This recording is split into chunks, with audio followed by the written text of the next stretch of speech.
जय Shri Krishna friends, welcome to Harimukund. आइए आज श्रीमद् भागवत पुराण के 11वें स्कंद का 11वां अध्याय शुरू करते हैं। इसमें भगवान श्री कृष्ण ने बद्ध, मुक्त और भक्त जनों के लक्षण बताए हैं। भगवान श्री कृष्ण ने कहा, प्यारे उद्धव, आत्मा बद्ध है या मुक्त है, इस प्रकार की व्याख्या या व्यवहार मेरे अधीन रहने वाले सत्यवादी गुणों की उपाधि से ही होता है, वस्तुतः तत्व दृष्टि से नहीं। सभी गुण माया मूलक हैं, इंद्रजाल हैं, जादू के खेल के समान हैं। इसलिए न मेरा मोक्ष है, न तो मेरा बंधन ही है। जैसे स्वप्न बुद्धि का विवर्त है, उसमें बिना हुए ही भासता है, मिथ्या है, वैसे ही शोक, मोह, सुख, दुख, शरीर की उत्पत्ति और मृत्यु, ये सब संसार का बखेड़ा माया अविद्या के कारण प्रतीत होने पर भी वास्तविक नहीं है।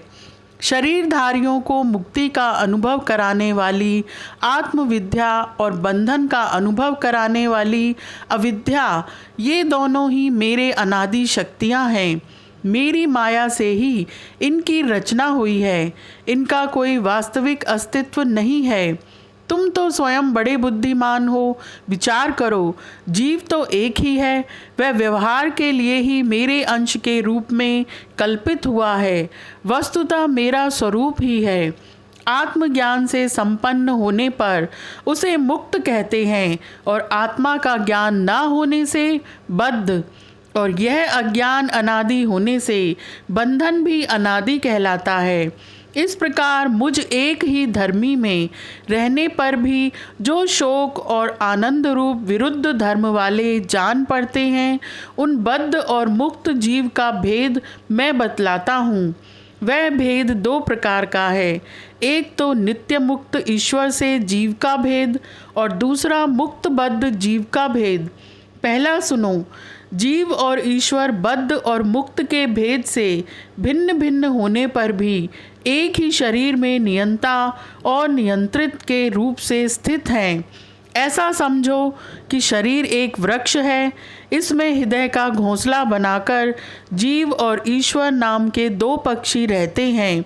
वे दोनों चेतन होने के कारण समान हैं और कभी न बिछुड़ने के कारण सखा हैं। इनके निवास करने का कारण केवल लीला ही है।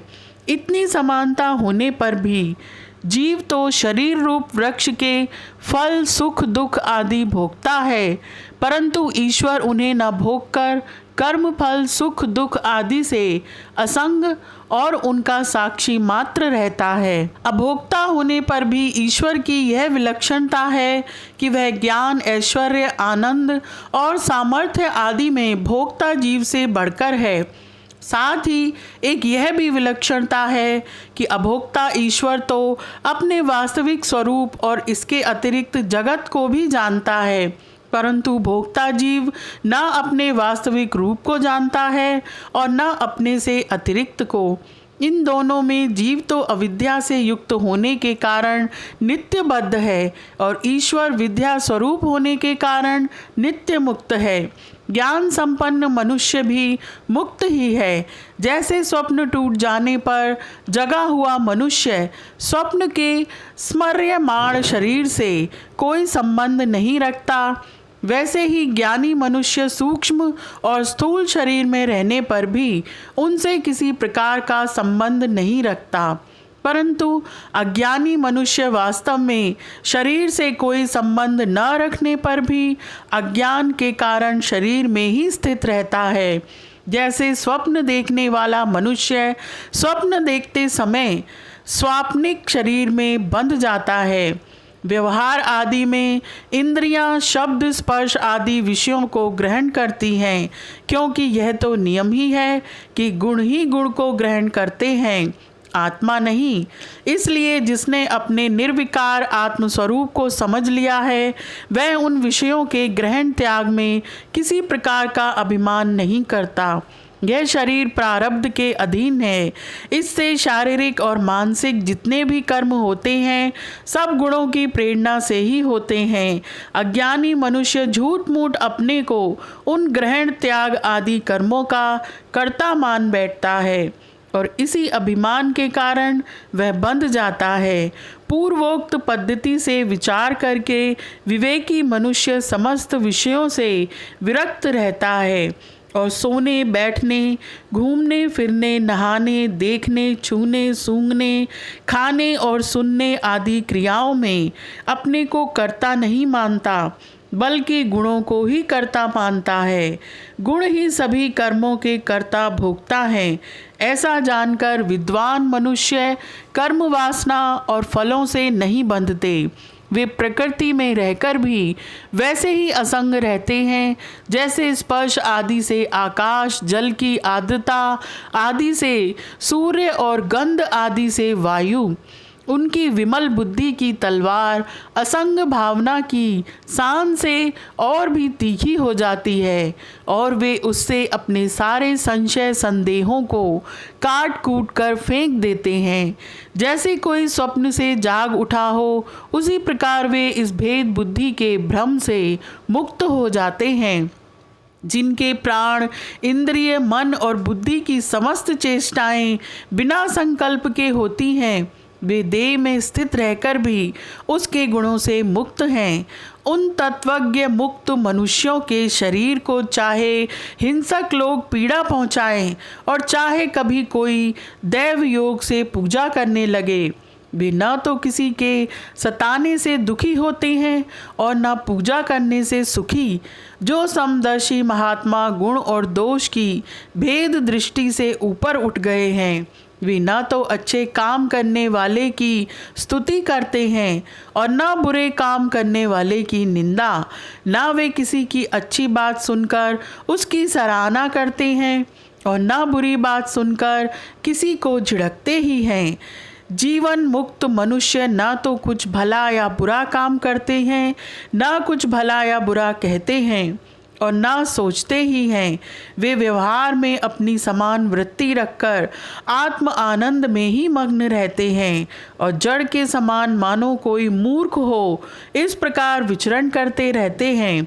जो मनुष्य वेदों का तो पारगामी विद्वान हो, परंतु परब्रह्म के ज्ञान से शून्य हो, उसके परिश्रम का कोई फल नहीं है। वह तो वैसे ही है जैसे बिना दूध की गाय का पालने वाला। दूध न देने वाली गाय, व्यभिचारिणी स्त्री, पराधीन शरीर, दुष्ट पुत्र, सत्य पात्र के प्राप्त होने पर भी दान न किया हुआ धन और मेरे गुणों से रहित वाणी व्यर्थ है। इन वस्तुओं की रखवाली करने वाला दुख पर दुख ही भोगता रहता है। इसलिए जिस वाणी में जगत की उत्पत्ति, स्थिति और प्रलय रूप मेरी लोक पावन लीला का वर्णन न हो और लीला अवतारों में भी मेरे लोकप्रिय राम, कृष्ण आदि अवतारों का जिसमें यशोगान न हो, वह वाणी वंध्या है। बुद्धिमान मनुष्य को चाहिए कि ऐसी वाणी का उच्चारण एवं श्रवण न करे। प्रिय उद्धव, जैसा कि ऊपर वर्णन किया गया है, आत्म जिज्ञासा और विचार के द्वारा आत्मा में जो अनेकता का भ्रम है उसे दूर कर दे और मुझ सर्वव्यापी परमात्मा में अपना निर्मल मन लगा दे तथा संसार के व्यवहारों से उपराम हो जाए। यदि तुम अपना मन पर ब्रह्म में स्थिर न कर सको तो सारे कर्म निरपेक्ष होकर मेरे लिए ही करो। मेरी कथाएं समस्त लोगों को पवित्र करने वाली एवं कल्याण स्वरूपिणी हैं। श्रद्धा के साथ उन्हें सुनना चाहिए। बार बार मेरे अवतार और लीलाओं का गान, स्मरण और अभिनय करना चाहिए। मेरे आश्रित रहकर मेरे ही लिए धर्म, काम और अर्थ का सेवन करना चाहिए। हे प्रिय उद्धव, जो ऐसा करता है उसे मुझ अविनाशी पुरुष के प्रति अनन्य प्रेममयी भक्ति प्राप्त हो जाती है। भक्ति की प्राप्ति सत्संग से होती है। जिसे भक्ति प्राप्त हो जाती है वह मेरी उपासना करता है, मेरे सानिध्य का अनुभव करता है। इस प्रकार जब उसका अंतःकरण शुद्ध हो जाता है तब वह संतों के उपदेशों के अनुसार उनके द्वारा बताए हुए मेरे परम पद को, वास्तविक स्वरूप को सहज ही में प्राप्त हो जाता है। उद्धव जी ने पूछा, हे भगवान, बड़े बड़े संत आपकी कीर्ति का गान करते हैं। आप कृपया बतलाइए कि आपके विचार से संत पुरुष का क्या लक्षण है। आपके प्रति कैसी भक्ति करनी चाहिए जिसका संत लोग आदर करते हैं। हे भगवान, आप ही ब्रह्मा आदि श्रेष्ठ देवता, सत्य आदि लोक और चराचर जगत के स्वामी हैं। मैं आपका विनीत प्रेमी और शरणागत भक्त हूँ। आप मुझे भक्ति और भक्त का रहस्य बतलाइए। हे भगवान, मैं जानता हूँ कि आप प्रकृति से परे पुरुषोत्तम एवं चिदाकाश स्वरूप ब्रह्म हैं। आपसे भिन्न कुछ भी नहीं है। फिर भी आपने लीला के लिए स्वेच्छा से ही यह अलग शरीर धारण करके अवतार लिया है।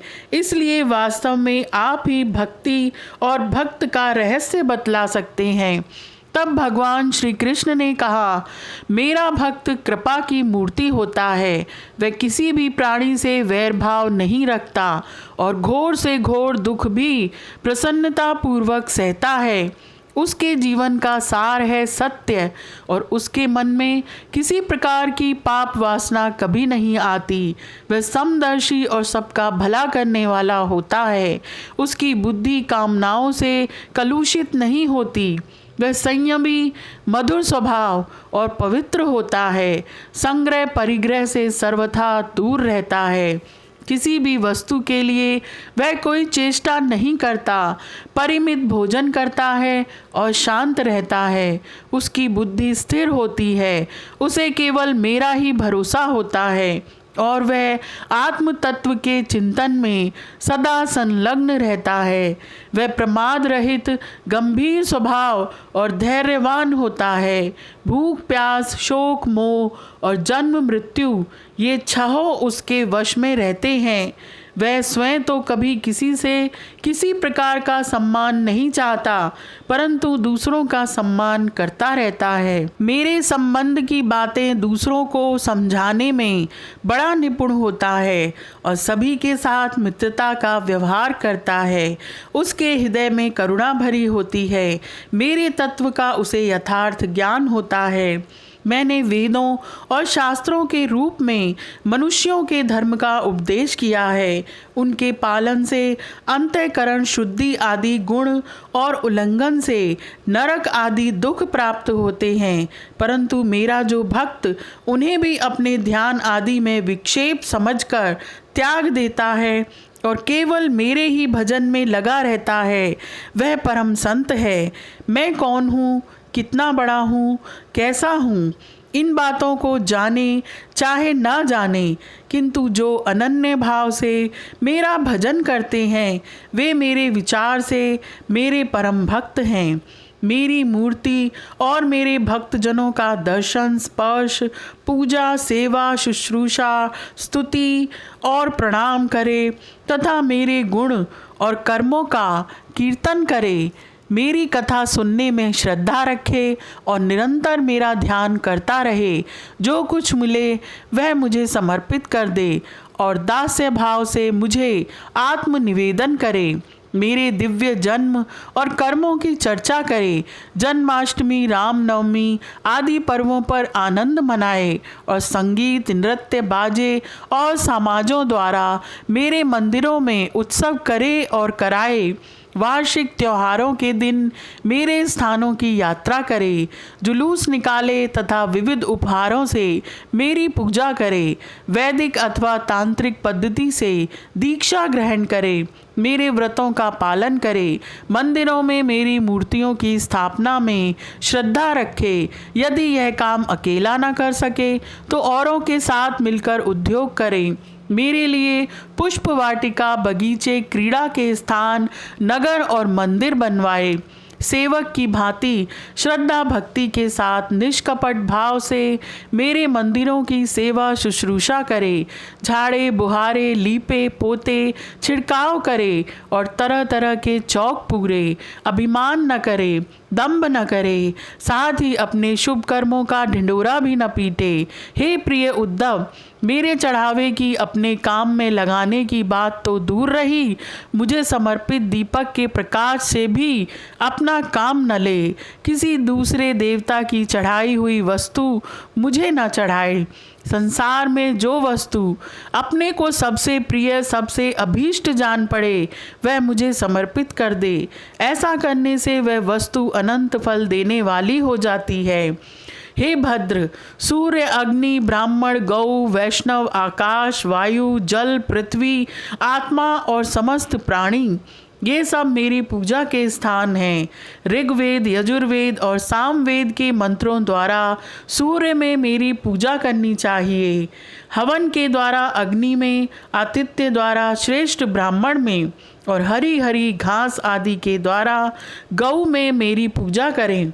भाई बंधु के समान सत्कार के द्वारा वैष्णव में, निरंतर ध्यान में लगे रहने से हृदयाकाश में, मुख्य प्राण समझने से वायु में और जल पुष्प आदि सामग्रियों द्वारा जल में मेरी आराधना की जाती है। गुप्त मंत्रों द्वारा न्यास करके मिट्टी की वेदी में, उपयुक्त भोगों द्वारा आत्मा में और समदृष्टि द्वारा संपूर्ण प्राणियों में मेरी आराधना करनी चाहिए, क्योंकि मैं सभी में क्षेत्रज्ञ आत्मा के रूप से स्थित हूँ।